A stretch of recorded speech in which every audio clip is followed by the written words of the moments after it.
A'udhu billahi minash shaitanir rajim. Bismillahir rahmanir rahim. Welcome to Eduheed. Today our topic is the conscious and the subconscious mind. So let us start our video. A very wonderful way to begin getting to know the two functions of your mind is to think of it as a garden. You are the gardener. You are planting seeds of thought in your conscious and the subconscious mind all day long. Much of the time, you are not even aware of doing so because the seeds are based on your habitual thinking. As you sow in your subconscious mind, so shall you reap in your body and environment. Imagine your subconscious mind as a bed of rich soil that will help all kind of seeds to sprout and flourish, whether good or bad. If you sow thorns, will you gather grapes? If you sow thistles, will you harvest figs? Every thought is a cause and every condition is an effect. This is the reason it is so essential that you take charge of your thoughts. In that way, you can bring forth only desirable conditions. Begin now to sow thorns of peace, happiness, right action, goodwill, and prosperity. Think quietly and with conviction on these qualities. Accept them fully in your conscious reasoning mind. Continue to plant these wonderful seeds of thought in the garden of your mind, and you will reap a glorious harvest. When your mind thinks correctly, when you understand the truth, when the thoughts deposited in your subconscious mind are constructive, harmonious, and peaceful, the magic working power of your subconscious will respond. It will bring about harmonious conditions, agreeable surrounding, and the best of everything. Once you begin to control your thought processes, you can apply the powers of your subconscious to any problem or difficulty. You will actually be consciously cooperating with the infinite power and omnipotent law that governs all things. Look around you, whether you live, whatever circle of society you are part of, you will notice that the vast majority of people lives in the world without. Those who are more enlightened, however, are intensely involved with the world within. Their allies, as you will do that the world within creates the world without. Your thoughts, feelings, and visualized imagery are the organized principles of your experience.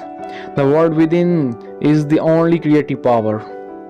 Everything you find in your world of expression has been created by you in the inner world of your mind, whether consciously or unconsciously. Once you learn the truth about the interaction of your conscious and subconscious minds, you will be able to transform your whole life. If you want to change external conditions, you must change the cause. Most people try to change conditions and circumstances by working on those conditions and circumstances. This is a terrible waste of time and effort. They fail to see that their conditions flow from a cause. To remove discord, confusion, lack, and limitation from your life, you must remove the cause. That cause is the way you use your conscious mind, the thoughts and the images you encourage in it. Change the cause and you change the effect. It is just that simple. We all live in an unfathomable sea of infinite riches. Your subconscious is very sensitive to your conscious thoughts. Those conscious thoughts form the matrix through which the infinite intelligence, wisdom, vital forces, and the energies of your subconscious flow.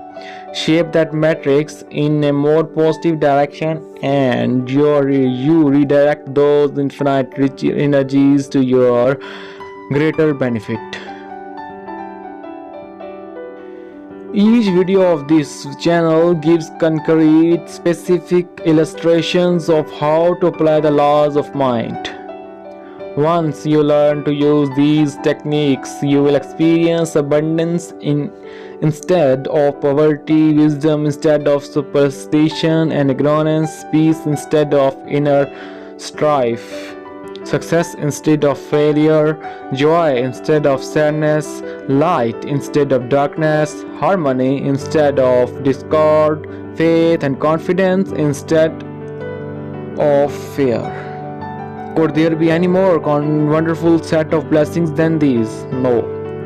Most of the great scientists, artists, poets, singers, writers, and inventors had a bad, deep understanding of the working of the conscious and the subconscious minds. It was this that gave them the power of accomplish their goals. Once, Enrico Corrido, the great operatic tenor, was struck with stage fright. Spasm caused by intense fear constricted the muscles of his throat. His vocal cords felt paralyzed, useless. He stood backstage, already in costume, while perspiration poured down his face. In just moments, he was supposed to go out on the stage and sing before an eager audience of thousands. Trembling, he said, "I can't sing. They will all laugh at me. My career is finished." Then he turned to go back to his dressing room. Then suddenly he stopped and shouted, "The little me is trying to strangle the big me within." He turned toward the stage again and stood taller. "Get out of here," he commanded, addressing the little me. "The big me wants to sing through me."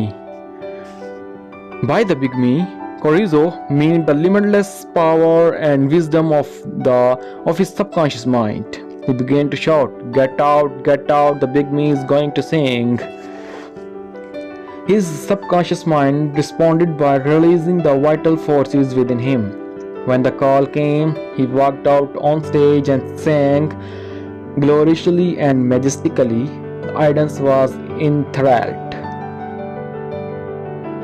From what you have already learned, you can see that Chorizo understood the two levels of mind, the conscious or rational, and the subconscious or irrational level. Your subconscious mind is reactive. It responds to the nature of your thoughts.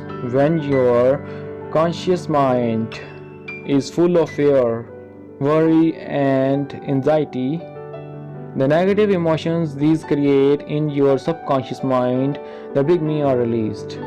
They flood the conscious mind with the sense of panic, foreboding, and despair. When this happens to you, you can follow the example of the great Corrido. You can speak affirmatively and with a deep sense of authority to the irrational emotions generated in your deeper mind. You can say, "Be still, be quiet, I am in control. You must obey me. You are subject to my command. You control in truth where you do not belong." You will be fascinated to see that what happens when you speak authoritatively and with conviction to the irrational movement of your deeper self. Your mind will be flooded with harmony and with peace. The subconscious mind is subject to the conscious mind. That is why it is called subconscious or subjective mind.